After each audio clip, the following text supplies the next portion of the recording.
ভয়ঙ্কর 10টি কবিরা গুনাহ, যে গুনাহ থেকে আমাদের অবশ্যই বাঁচতে হবে। এই গুনাহগুলা থেকে আমরা যদি বেঁচে থাকতে পারি তাহলে আল্লাহ রাব্বুল আলামিন আমাদের প্রতি অনেকটা খুশি হয়ে যাবেন। নাম্বার 1, স্বামীর অবাধ্য হওয়া। স্বামীর অবাধ্য হওয়া কখনোই যাবে না।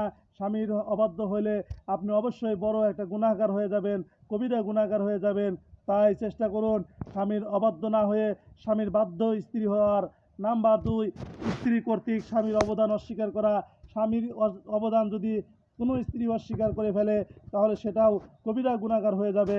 নাম্বার 3, স্বামী স্ত্রীর মিলনের কথা জনসম্মুখে প্রকাশ করা।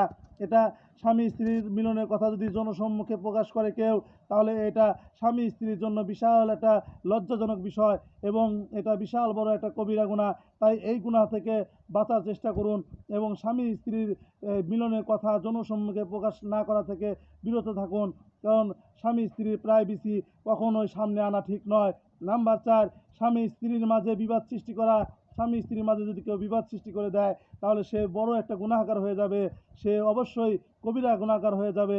তাই চেষ্টা করবেন স্বামী স্ত্রীর মাঝে যেন কেউ বিবাদ সৃষ্টি না করেন এবং যদি কারো ভিতরে ঝামেলা থেকে থাকে তাহলে অবশ্যই তাদেরকে মিলাইয়া দেবেন এবং তাদেরকে মিলিয়ে দেওয়ার মাধ্যমে আপনি আল্লাহ রাব্বুল আলামিনের রেজামন্দি এবং তার আপনার সুনজর চেষ্টা করবেন, আল্লাহ রাব্বুল আলামিনকে খুশি করার চেষ্টা করবেন। আল্লাহ রাব্বুল আলামিন আমাদের বোঝার তৌফিক দান করুন। এবং নাম্বার 5, বেশি বেশি অভিশাপ দেওয়া। বেশি বেশি অভিশাপ দেওয়া এটা বিশাল বড় একটা গুনাহের কাজ। আপনি আন্দাজেই অভিশাপ দিচ্ছেন, এটা তো বিশাল বড় একটা কবিরা গুনাহ। এই গুনাহ থেকে অবশ্যই বিরত থাকুন এবং অভিশাপ দেওয়া থেকে বিরত থাকুন। নাম্বার 6, বিশ্বাসঘাতকতা করা। আপনার যদি বিশ্বাসঘাতকতা করেন, কেউ আপনার প্রতি বিশ্বাস করেছে, সেই বিশ্বাসের যদি মর্যাদা আপনি না রাখেন তাহলে আপনি অবশ্যই কবিরা গুনাহগার হয়ে যাবেন। নাম্বার 7, অঙ্গীকার পূরণ না করা। আপনি অঙ্গীকার করেছেন, সেই অঙ্গীকার আপনার জন্য পূরণ করা ওয়াজিব, তাই অবশ্যই আপনি অঙ্গীকার পূরণ করবেন। অঙ্গীকার যদি পূরণ না করেন আপনি অবশ্যই বড় একটি গুনাহগার হয়ে যাবেন, কবিরা গুনাহগার হয়ে যাবেন। নাম্বার 8, আমানতের খেয়ানত করা। আমানতের খেয়ানত কখনোই করা যাবে না। আমানতের খেয়ানত করলে আপনি কবিরা গুনাহগার হয়ে যাবেন। আপনার কাছে যেরকমভাবে আমানত একজন দিয়েছে সেই আমানত ওইভাবেই আপনি তার কাছে আবার পৌঁছায় দিবেন, তাহলে আপনার বিশ্বনবী জনাব মুহাম্মদ রাসূলুল্লাহ সাল্লাল্লাহু আলাইহি সাল্লামের নবীর সুন্নাহ মানা হয়ে যাবে। তাই অবশ্যই চেষ্টা করবেন আমানতের খেয়ানত না করে আমানতটা যেরকম দিয়েছে আপনার কাছে সেরকমভাবে আপনি তার কাছে আবার পৌঁছায় দিবেন।